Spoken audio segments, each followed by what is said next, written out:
বিসমিল্লাহির রহমানির রহিম। সবাইকে স্বাগত জানাচ্ছি ভিসা প্রফেসর আজকের এই ভিডিওতে। আশা করছি সবাই ভালো আছেন এবং সুস্থ আছেন। দর্শক, আজকে আলোচনা করব ইউরোপের সেনজেনভুক্ত দেশ স্লোভেনিয়া নিয়ে। হ্যাঁ দর্শক, আপনারা কি করে স্লোভেনিয়া যাবেন এবং সেখানে কি ধরনের কাজ পাবেন, কি কি ডকুমেন্ট লাগবে, কত টাকা স্যালারি হতে পারে, সব বিস্তারিত তুলে ধরবো আজকের ভিডিওতে। সাথেই থাকুন।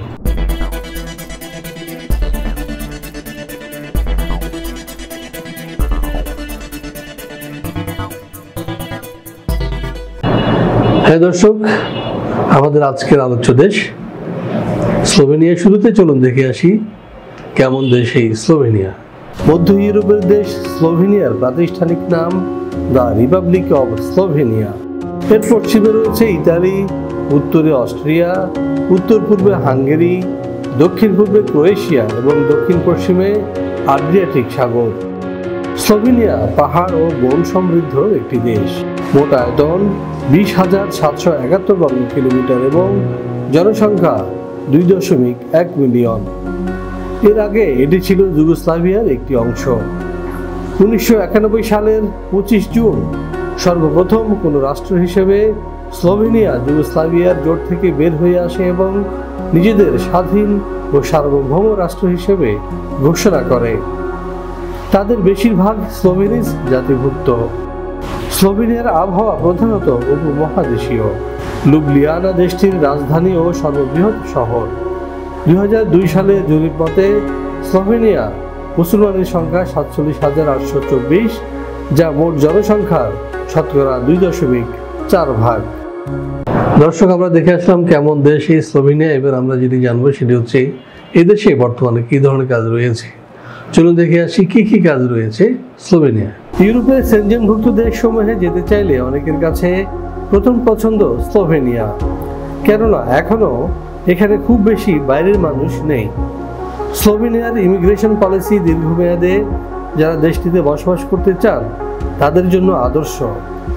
স্লোভেনিয়ার ভিসার সাথেই পাওয়া যায় 2 বছরের টিআরসি।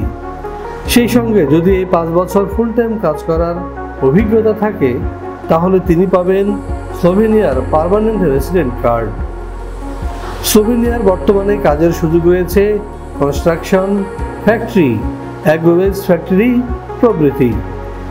হ্যাঁ দর্শক, দেখে আসলাম কি কি কাজ রয়েছে স্লোভেনিয়া। এবার আমরা যেটি জানবো সেটি হচ্ছে এ ধরনের কাজ করলে আপনারা বেতন ভাতা কি পাবেন বা কি কি সুযোগ সুবিধা রয়েছে। চলুন দেখে আসি আরও একটি ভিডিও প্রতিবেদন। এখানে যে কোনো কাজের ন্যূনতম বেতন 1,20,000 থেকে 1,30,000। বেশিরভাগ কোম্পানি থাকার ব্যবস্থা দিচ্ছে একেবারে ফ্রি। কোনো কোনো কোম্পানি দিচ্ছে ফুড অ্যালাউন্স। এছাড়াও পাওয়া যাবে স্লোভেনিয়ার শ্রম আইন অনুযায়ী সুযোগ সুবিধা। হ্যাঁ দর্শক, এবার যেটি জানবো সেটি হচ্ছে যে আপনাদের ডকুমেন্ট কি প্রয়োজন হবে। হ্যাঁ চলুন দর্শক দেখে আসি আরও একটি ভিডিও প্রতিবেদন। 18 থেকে 45 বছর বয়সী যে কোনো বাংলাদেশি নাগরিক যেতে পারবেন স্লোভেনিয়ায়, তবে তিনি হবেন অপরাধমুক্ত এবং সুস্বাস্থ্যের অধিকারী। স্লোভেনিয়ার ওয়ার্ক পারমিট ভিসা পেতে আপনার প্রয়োজন হবে ছবি, পাসপোর্ট, এনআইডি, জন্ম নিবন্ধন, শিক্ষাগত যোগ্যতা সনদ, কাজের অভিজ্ঞতা সনদ, সিভি অথবা বায়োডাটা। ইংরেজির পাশাপাশি যদি স্লোভাক ভাষা জানা থাকে তাহলে আপনার ভিসা ঠেকায় কে। দর্শক, ডকুমেন্টসের বিষয়ে আপনারা জেনে আসলেন যে আপনাদের পুলিশ ক্লিয়ারেন্স, পাসপোর্ট, এনআইডি, জন্ম নিবন্ধন, ছবি এবং আপনাদের অভিজ্ঞতা সনদ এবং পড়াশোনার যে কাগজপত্র সেটি লাগবে, ন্যূনতম এইচএসসি বা এইচএসসি। এটি হলে আপনি স্লোভেনিয়ার জন্য আবেদনযোগ্য হবেন। তো দর্শক, আশা করি বুঝতে পেরেছেন। আপনারা যদি ভিসা প্রফেসরের মাধ্যমে স্লোভেনিয়া যেতে চান তাহলে পাশে দেওয়া নাম্বারে ফোন দিন অথবা সরাসরি চলে আসুন আমাদের অফিসে। আমাদের অফিস খোলা থাকে সকাল 10টা থেকে সন্ধ্যা 6টা পর্যন্ত। এছাড়া যারা আমার সাথে দেখা করতে চান আসবেন দুপুর 2টার মধ্যে। তো দর্শক, আপনাদের সবার সুস্বাস্থ্য এবং দীর্ঘায়ু কামনা করে শেষ করবো আজকের এই ভিডিও। সবাই ভালো থাকুন, সুস্থ থাকুন, নিরাপদে থাকুন। আল্লাহ হাফেজ।